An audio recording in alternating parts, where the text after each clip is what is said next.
Buenos días, estimados estudiantes de quinto de secundaria.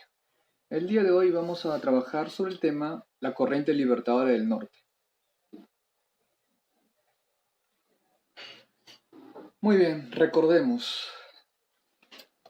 En el contexto de la independencia del Perú, se crea una junta gubernativa, ya que hemos visto el tema pasado, que está dirigido por José de la Mar, que es el presidente, elegido por el Congreso, claro, por el Congreso Constituyente.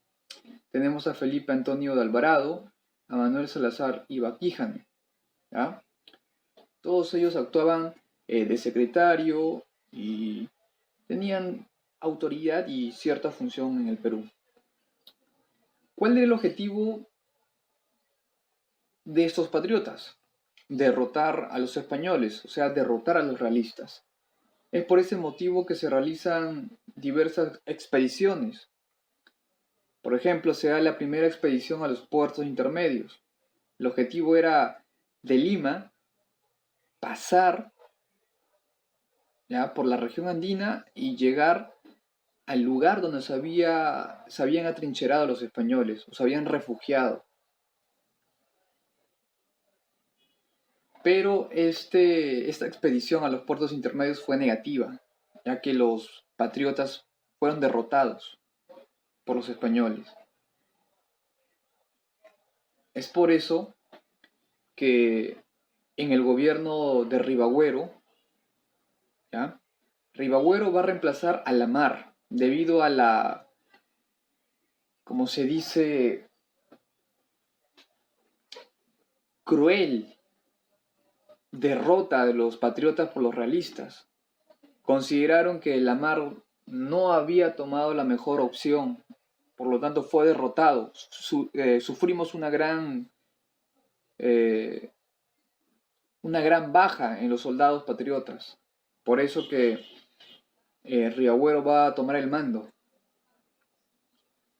Ribagüero también va a encabezar una expedición. En este caso va a ser la segunda expedición a los puertos intermedios. Es más, se hizo un préstamo. El Estado peruano le pidió aproximadamente 1.200.000 libras esterlinas de Inglaterra para poder solventar los gastos de guerra en comida, en vestimenta, en armas, en municiones. Entonces, ¿qué pasó? Ribagüero va a enviar a Santa Cruz, al general Santa Cruz, para que se enfrente a los españoles en la segunda expedición de los puertos intermedios. Pero igual, pasó lo mismo. Le pasó lo mismo que a la Mar. También, la Mar fracasó en la primera expedición a los puertos intermedios para enfrentarse y derrotar a los españoles. En esta segunda parte de la expedición a los puertos intermedios también, pero ahora en este caso estaba comandado por Ribagüero como presidente y Santa Cruz como general. También perdió una derrota muy humillante. Por segunda vez se trató de enfrentarse y derrotar a los españoles y por segunda vez se perdió. En este contexto de fracasos militares y falta de decisión política, en este contexto va a llegar al Perú, por invitación del Congreso Constituyente, Simón Bolívar. ¿Ya? En este contexto llega Simón Bolívar. No es que Simón Bolívar llegó de la nada, no. Simón Bolívar llega por autorización y por invitación del Congreso Constituyente. Es por eso que el Congreso Constituyente le va a dar la suprema autoridad militar. ¿A quién? A Simón Bolívar.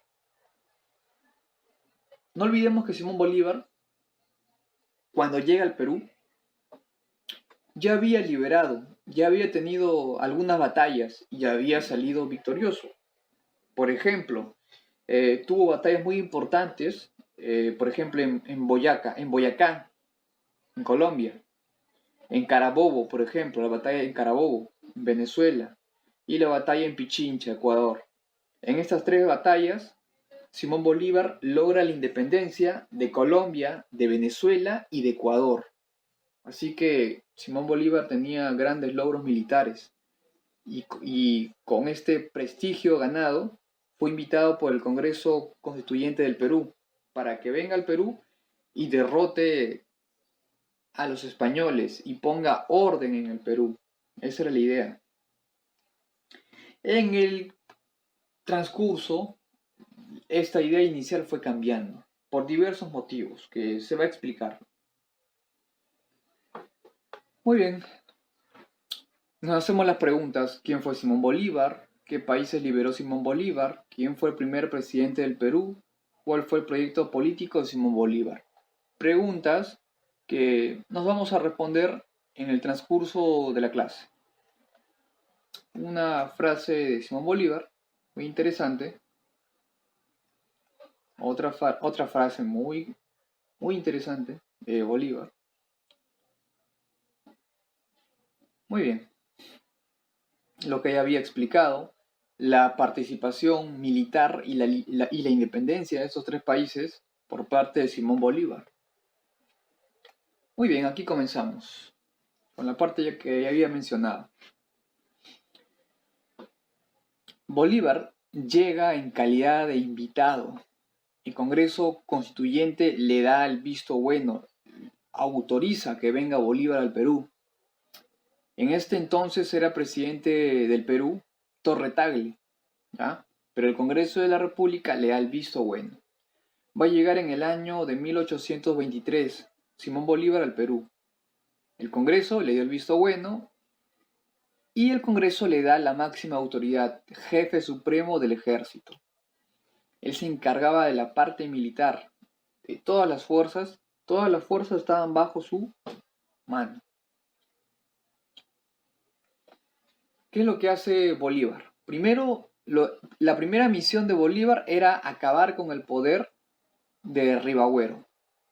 Nos preguntamos, ¿pero Ribagüero no fue presidente del Perú? Sí, sí lo fue, pero fue reemplazado por Torre Tagle. ¿Por qué motivo? Porque fracasó en la segunda expedición a los puertos intermedios. ¿Y qué es eso? ¿Para qué sirve o qué es la expedición a los puertos intermedios? Es simplemente ir a la región andina, ¿ya? Ir al lugar donde se encontraban los españoles y derrotarlos, pero no se pudo vencerlos. Entonces, por ese motivo, Ribagüero fue sacado, fue expulsado, le dieron de baja el cargo que tenía, tuvo que dimitir, aunque él no quiso dimitir, lo reemplazaron a Ribagüero por Torre Tagle. ¿Qué pasa? Ribagüero, como había sido expulsado, le habían dado de baja, ya no era presidente del Perú, lo reemplazaron, quería vengarse. Es por eso que Ribagüero hace una alianza con el virrey La Serna. No olvidemos que La Serna fue el último virrey del Perú, el último. ¿Ya? La Serna va a hacer una alianza con Ribagüero, pero nos preguntamos, si La Serna es español y es el último virrey y está en contra de los patriotas, está en contra de la independencia del Perú, ¿por qué Ribagüero, que es peruano, por qué Ribagüero, que es patriota, se alía con el enemigo? Por venganza, ¿ya? Revancha. ¿Qué pasa? Bolívar se entera de la alianza que estaba encabezando Ribagüero y La Serna. ¿Y qué hace? Lo manda a apresar a Ribagüero. Pero Ribagüero se pudo escapar. Tuvo, como se dice, influencia y se escapa. ¿Ya? ¿A dónde se va Ribagüero? A Inglaterra. Sabe que en Inglaterra no le van a hacer nada. ¿Qué es lo que hace Bolívar? Cambia su cuartel general y se va a Pativilca. ¿Dónde queda Pativilca? En Lima. ¿Ya? No en Lima metropolitana, sino en Lima, en la región Lima. Se va a Pativilca. Y ahí establece su cuartel general. Torre Tagle es acusado por Bolívar. ¿Ya? ¿Por qué? Lo que pasa es que Torre Tagle también tenía, se le puede decir, rivalidad a Simón Bolívar. No le parecía correcto que Simón Bolívar llegue al Perú. Él veía peligrar su cargo de presidente. Es por eso que Torre Tagle también se va a aliar con la Serna. ¿Ya? Y Bolívar se va a enterar de esto. Y también va a haber un enfrentamiento. En este contexto, las fuerzas españolas van a ocupar Lima el 29 de febrero. Y el Congreso Constituyente se entera de lo que hizo Torre Tagle, ¿ya? O sea, fue acusado prácticamente de traidor a la patria, Torre Tagle. Y el Congreso Constituyente va a destituir a Torre Tagle. Ya no va a ser Torre Tagle presidente, ¿ya? ¿Y qué es lo que hace el Congreso ante la situación? Le da todo el poder a Bolívar. Le da poder político y poder militar. ¿Y qué es lo que va a hacer Bolívar ya con este poder? Va a nombrar como ministro general, único ministro, ¿ya? ¿A quién? A una persona de confianza. Nos referimos a José Faustino Sánchez Carrión.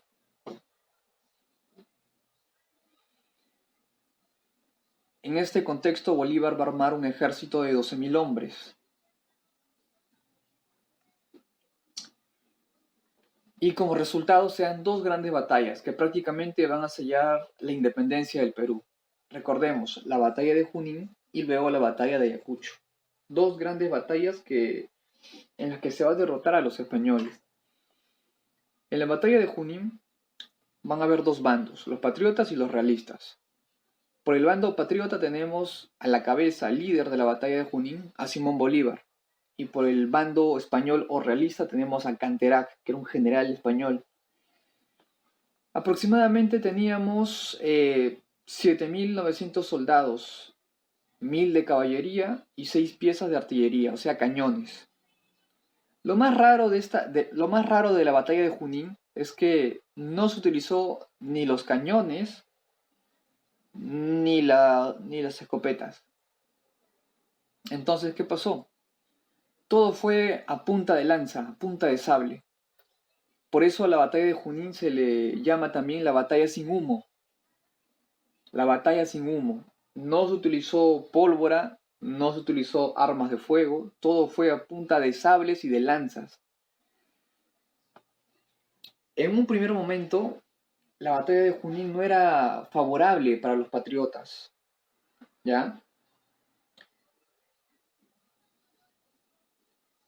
Los realistas estaban avanzando, estaban derrotando a los patriotas en la batalla de Junín, no era favorable. Es por eso que Simón Bolívar manda la retirada del ejército patriota, ya que estábamos perdiendo. Pero Simón Bolívar no era el único que comandaba el ejército patriota. También habían otros oficiales patriotas, como por ejemplo tenemos a Andrés de Rázuri, ¿ya? Andrés de Rázuri, que tenía el cargo de mayor,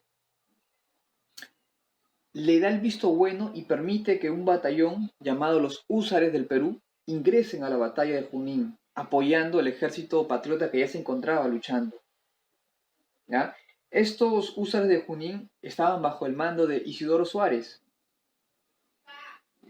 ya que Bolívar creía que estábamos perdiendo y teníamos que retirarnos, ¿ya? Escapar para luego de nuevo rearmarnos y enfrentarnos a los españoles en Junín.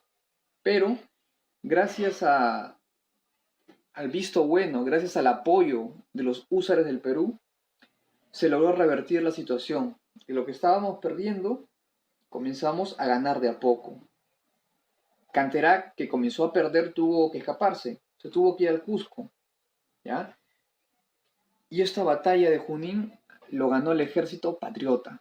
De lo que estaba perdiendo el ejército patriota, comandados por Simón Bolívar, finalmente comenzó a ganar. ¿Cuál fue el factor determinante? Fueron dos.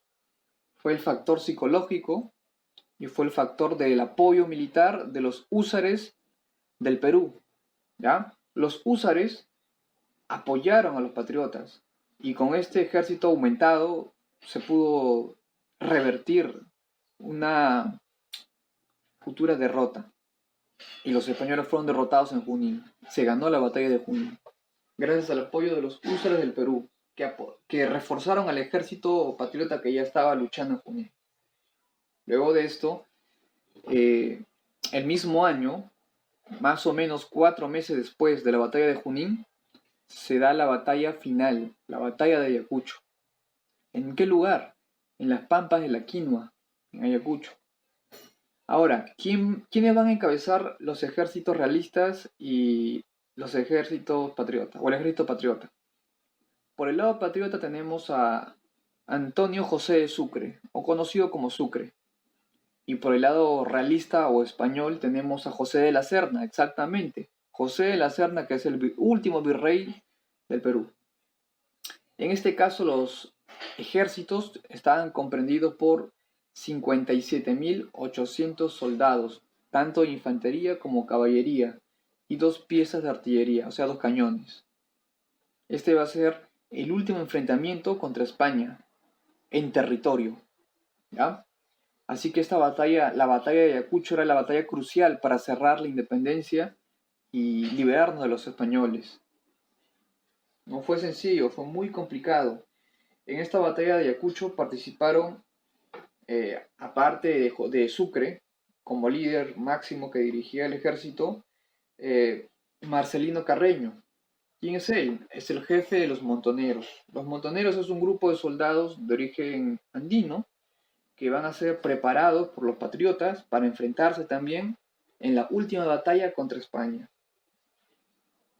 Es por eso que en el año de 1824, en diciembre, ya, nos enfrentamos contra los realistas. Fue una batalla muy sangrienta. Ni el bando patriota ni el bando realista cedía su puesto. Lucharon hasta el último. Producto de que los españoles estaban comenzando a ceder, a retroceder, a perder, el aspecto anímico, el aspecto psicológico jugó en contra de España, de los realistas. Y lo que hizo Sucre es aprovechar como se dice, el desmotivo de los españoles para atacar con todo lo que tenían. El problema era que habían peruanos que apoyaban a los realistas. O sea, nos referimos a algunos criollos que apoyaban a los realistas y otro gran grupo que apoyaban a los patriotas. Por el bando patriota solo hubo 300 bajas, 300 soldados patriotas murieron, mientras que por el lado español o realista murieron 1.600 soldados. El ejército de Sucre avanzó, aplastó al ejército español y la Serna va a ser capturado. ¿Y qué es lo que hace Canterac, que es el general español? No le queda de otra que rendirse. Se rinde, pero sin ninguna condición. No tenía otra opción. Y la Serna fue capturado. La batalla de Ayacucho lo ganó el bando patriota. Pero ahí no queda. Luego de la arenga de Sucre y lo que hemos visto, la batalla de Junín, de Ayacucho, ¿ya? El Perú, para acabar ese problema con España, hace que firme la capitulación de Ayacucho. Una vez que la Serna fue capturado y que Canterac se rindió, se firmó la capitulación de Ayacucho, donde se establecía el trato, ¿ya? Las normas que debían seguir los españoles y lo que tenían que hacer los peruanos. En este tratado, en esta capitulación de Ayacucho, ¿ya? Estuvo presente Sucre, estuvo presente Canterac, que representaba a España, pero no fue del todo positivo para el Perú. ¿Por qué? Resulta que en esta capitulación de Ayacucho, España, claro, tenía que reconocer sí o sí la independencia del Perú. No le quedaba de otra, ya había perdido. Pero el Perú a cambio le dio varios favores, varios beneficios a los españoles. Por ejemplo, en esta capitulación se dice que el Perú le va a pagar a cada soldado español de acuerdo a su rango, de acuerdo a su cargo. Es como una especie de compensación de guerra, pero algo muy chiquito. El Perú se comprometía a pagarle el pasaje de regresada de Perú a España. ¿Y qué pasaba si un soldado, si un oficial español se quería quedar en el Perú y no quería regresar a su país, España? ¿Qué pasaba? Según esta capitulación de Ayacucho, el Perú se comprometía a pagarle mensualmente un sueldo al oficial de acuerdo a su rango y podía vivir aquí tranquilamente en el Perú, que el Estado peruano cubría todos sus gastos y no pasaba nada. Es por eso que hubo un gran grupo de patriotas que estaban en contra de esto y otros estaban a favor. ¿Por qué? A pesar que se tuvo que darle muchos beneficios a los españoles, a pesar de esto, lo importante y el objetivo era que los españoles se vayan. Así tuvieran que, como se dice, ceder. Por un grupo fue mal visto y por otro grupo, bueno, no le quedó de otra. En este contexto, ¿ya? El general Olañeta estaba refugiado en lo que vendría a ser el Alto Perú, hoy Bolivia, ¿ya? En 1825. Todavía hacía frente, no aceptaba la derrota. Y por otro lado, en 1826, hasta ese año, ¿ya? O sea, casi prácticamente 2 años después de la capitulación de Ayacucho, eh, Rodil, que es un general español, se había refugiado en el Real Felipe, en la fortaleza que se encuentra en el Callao, esa fortaleza de piedra. Ahí se había trincherado este general español, Rodil. ¿Por qué? Porque él no reconocía que el Perú ya era independiente, ya era libre. Él quería conservar el poder y no quería ceder. Por eso que durante casi 2 años se escondió en el Real Felipe y no salió de ahí.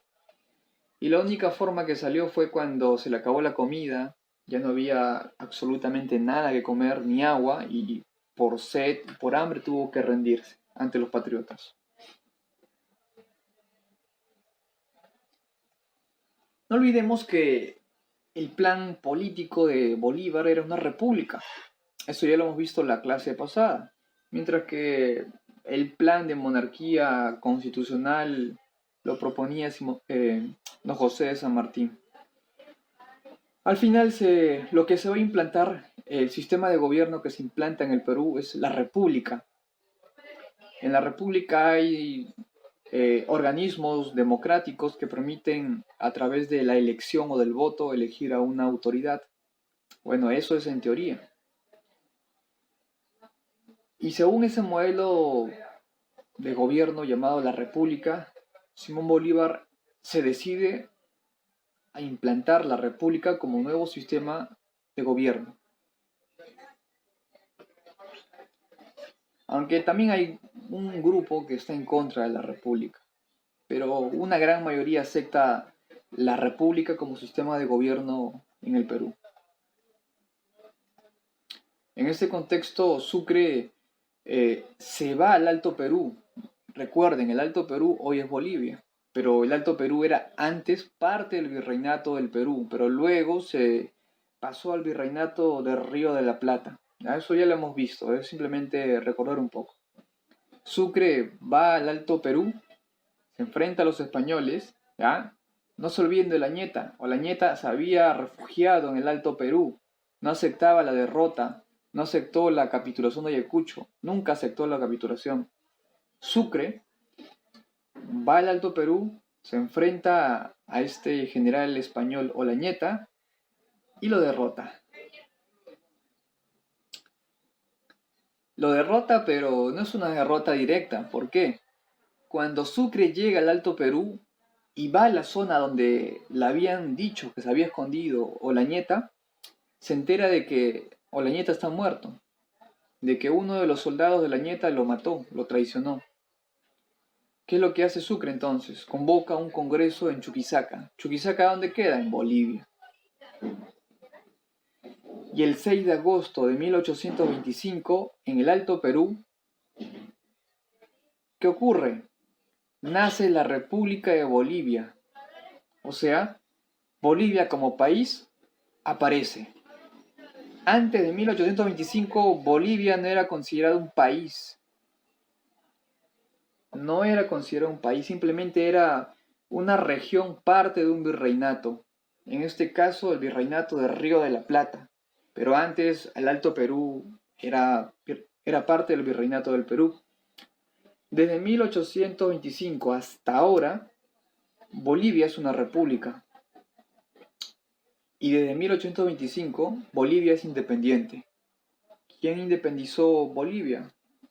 Sucre, estuvo bajo el mando de Sucre. Bueno, las ideas políticas de Bolívar ya sabemos. Uno, crear una república, pero una república federativa. ¿Ya? Una república que tenga como presidente total o general a Sucre. ¿Qué más ocurre? A Bolívar, disculpa. En este contexto se va a crear una nueva constitución y algo más.